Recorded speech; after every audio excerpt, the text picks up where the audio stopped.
ولا أقول لكم عندي خزائن الله ولا أعلم الغيب ولا أقول إني ملك ولا أقول للذين تزدري أعينكم لن يؤتيهم الله خيرا الله أعلم بما في أنفسهم inni idzal laminaz zalimin.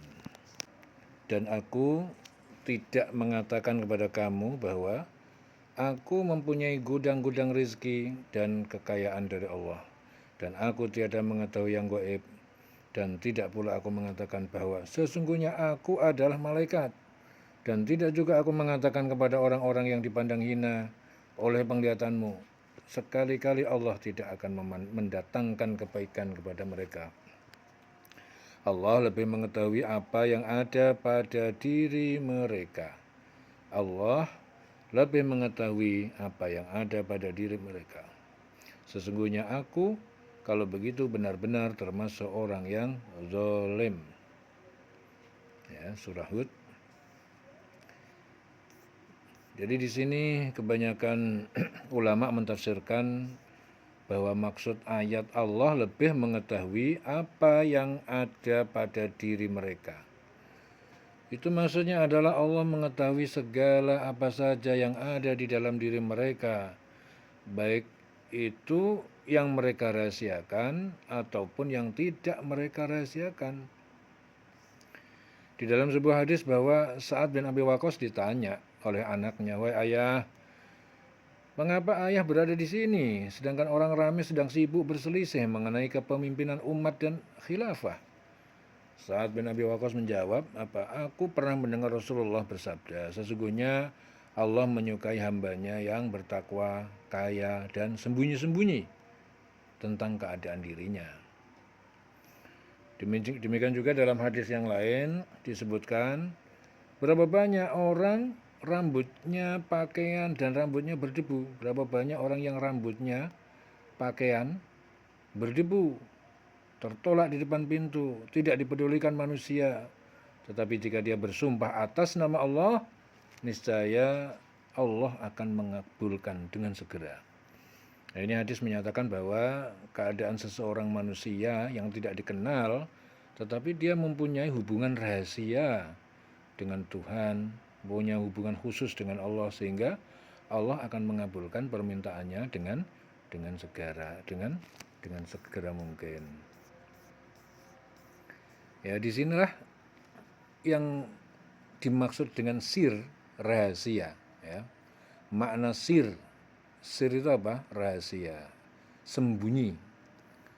Kalau asror itu adalah jamak daripada sir. Jadi makna sir di sini adalah rahasia, tetapi sir dalam ibadah maksudnya adalah mengadakan hubungan dan bertakarub kepada Allah dengan rahasia tanpa diketahui oleh orang ramai. Ya, tanpa diketahui oleh orang ramai. Dan juga Allah akan menghubungkan diri kepada hambanya dengan secara rahasia pula. Ya. Jadi pada suatu hari seorang sahabat itu berjalan di depan sahabat yang lain. Maka Rasulullah bertanya kepada sahabat-sahabat beliau, "Apakah komentar kamu terhadap orang itu?" Akhirnya sahabat-sahabat Nabi segera menjawab, "Orang itu adalah orang yang baik dan pantas. Jika dia meminta syafaat, pastilah diberi. Dan jika dia mengajukan lamaran untuk menikah, pastilah dia akan diterima. Dan jika dia berkata, pastilah didengar oleh orang perkataannya itu." Tak lama kemudian berjalanlah di depan sahabat Nabi seorang sahabat yang lain. Dan Nabi segera bertanya kepada sahabat-sahabatnya, "Bagaimana pula komenmu ya tentang orang itu?" Sahabat menjawab, "Dia itu orang yang biasa-biasa aja. Jika dia meminta syafaat, maka dia itu tidak layak mendapatkan pertolongan.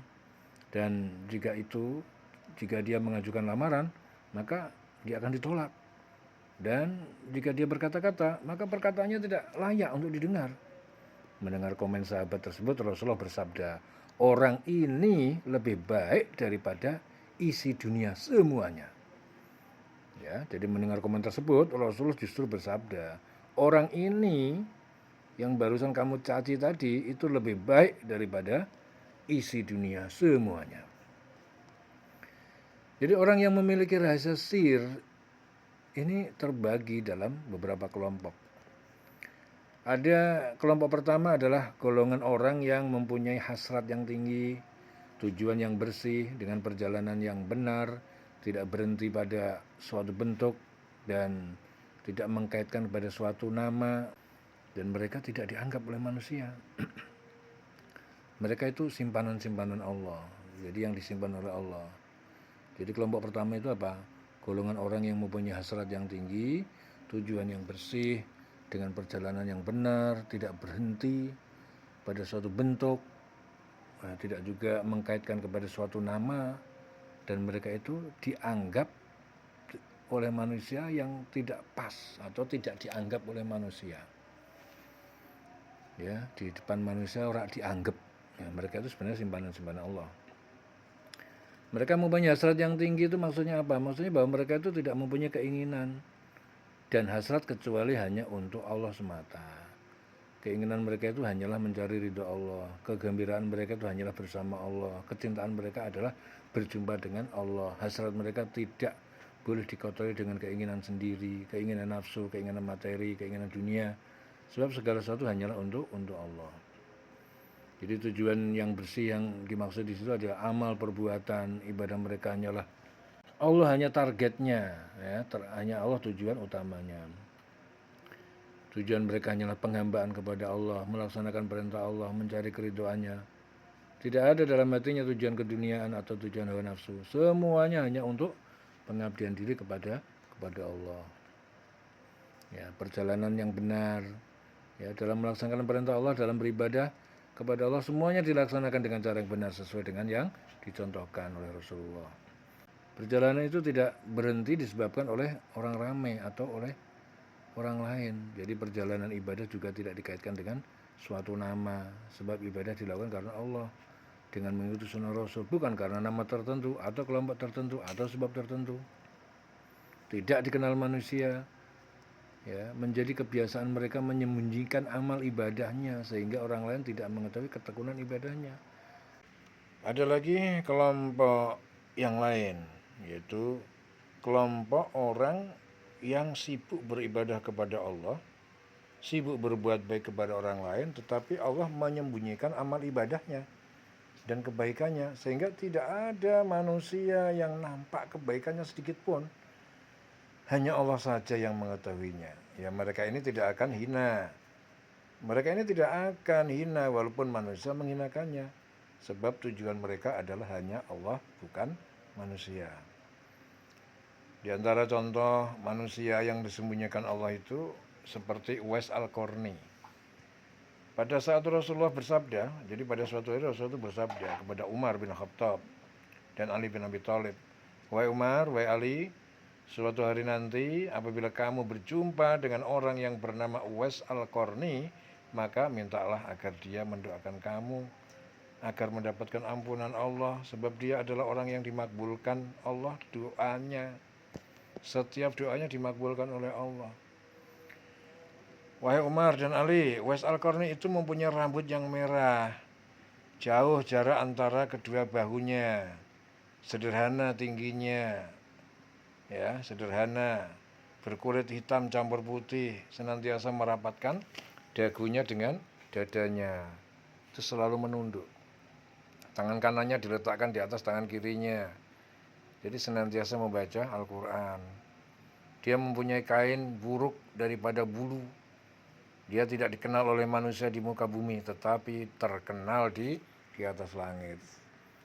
Selama 10 tahun Umar dan Ali mencari orang yang disifati Rasulullah tadi, sehingga pada suatu musim haji datanglah kabilah dari Yaman. Ali bertanya kepada kedua ketua kabilah, "Apakah tidak ada lagi orang dalam kabilah kalian?"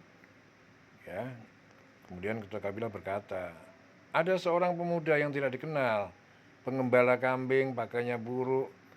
Dia kami beri upah 1 dirham." Ali bertanya, "Apakah orang itu mempunyai sifat-sifat? Mempunyai rambut pirang, selalu mendudukkan kepala?" Kemudian ketua kabilah membenarkan segala sifat tersebut. Ali dan Umar segera bertanya, "Di mana pemuda itu?" Mereka berlomba untuk mendapatkannya sampai mereka Jabal Qubais, terlihat seorang pemuda pengembala kambing. Ali dan Umar segera memberi salam, dan setelah salam dijawab oleh pemuda itu, Ali dan Umar bertanya, "Siapakah tuan ini?" Pemuda menjawab, "Saya adalah penggembala," dengan menerima upah. Umar bertanya lagi, "Siapakah nama Anda?" Ya, pemuda itu menjawab, "Saya adalah hamba Allah." Ya, kemudian Umar menjawab, "Kami tahu di bumi ini semua hamba Allah. Tetapi siapakah nama Tuan?" Kemudian pemuda itu menjawab, "Apakah maksud Tuan menanyakan nama saya?" Akhirnya Ali dan Umar menceritakan hadis Rasulullah SAW, dan sifat-sifat itu ada pada diri Tuan. Ali dan Umar segera memintakan doa kepada pemuda itu. Ya, saya tidak pernah menghususkan doa kepada seseorang. Hanya saya mendoakan untuk seluruh kaum muslimin dan muslimat. Ya, pemuda itu bertanya, "Siapakah Anda berdua?" Ali menjawab, "Ini adalah Umar, Amirul Mukminin, dan saya adalah Ali." Mendengar itu, pemuda tadi memberi salam kepada Amirul Mukminin dan Ali. Umar berkata, "Wahai Uwais, ajarilah kami." Kemudian Uwais menjawab, "Tuntutlah rahmat Allah ketika melaksanakan ketaatan kepadanya, dan berharaplah Tuhan di celah-celah amal tersebut." Ali berkata, "Wahai Uwais, Rasulullah pernah bersabda, Uwais adalah semulia-mulia tabi'in. Maka bagaimanakah engkau dapat menggembirakan Nabi?" Uwais menjawab, "Wahai Ali, Tuhan telah beroleh nikmat bersahabat dengan Nabi. Tuhan bahagia dapat melihat Nabi, sedangkan saya hanya melihat Nabi dengan mata hati. Nabi adalah cahaya yang memancar memenuhi alam dan menjalar kepada sekalian yang ada. Saya lihat Rasulullah, kepalanya sampai ke arsy dan kakinya di bawah bumi yang ketujuh." Kemudian Khalifah Umar bertanya, "Bagaimana keadaan engkau, wahai Uwais?" Uwais menjawab, "Bagaimana seorang laki-laki ketika pada pagi hari dia mengira tidak akan sampai pada petang hari, dan jika hari petang maka dia mengira tidak sampai ke pagi hari." Umar bertanya lagi, "Bagaimana engkau dapat mencapai kedudukan yang mulia sebagaimana disebutkan Rasulullah?" Uwais menjawab, "Saya hidup dengan takut kepada Allah, dan jika seorang sudah takut kepada Tuhan, maka dia akan takut berbuat dosa sekecil apapun." Kemudian Umar memberikan pakaian dan belanja kepada Uwais, tetapi Uwais menolak dan berkata, "Apa gunanya pakaian dan belanja ini buat saya? Bukankah Tuhan melihat pakaian saya dari bulu, apakah dia akan habis? Pekerjaan saya pengembala kambing dengan upah 4 dirham.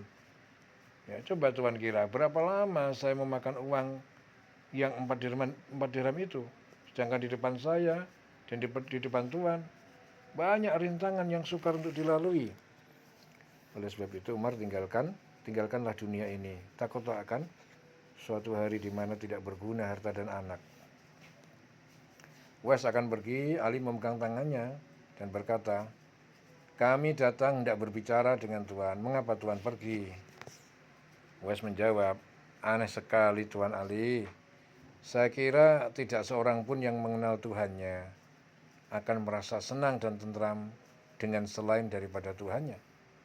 Setelah berkata demikian, dia berlari dengan kencang meninggalkan Umar dan Ali. Ini adalah contoh sir Uwais Al-Qarni yang lebih senang mendengarkan kalam Tuhan daripada ucapan manusia, dan selalu berusaha berhubungan dengan Tuhan secara bersendiri, sembunyi-sembunyi, sehingga manusia tidak mengenalnya. Tetapi Allah mengenalnya. Di akhir hayatnya Uwais meninggal sebagai syahid dalam peperangan antar umat Islam dengan pasukan Romawi, gugur sebagai syuhada. Wallahu a'lam bishawab. Dieling-eling selawase urip.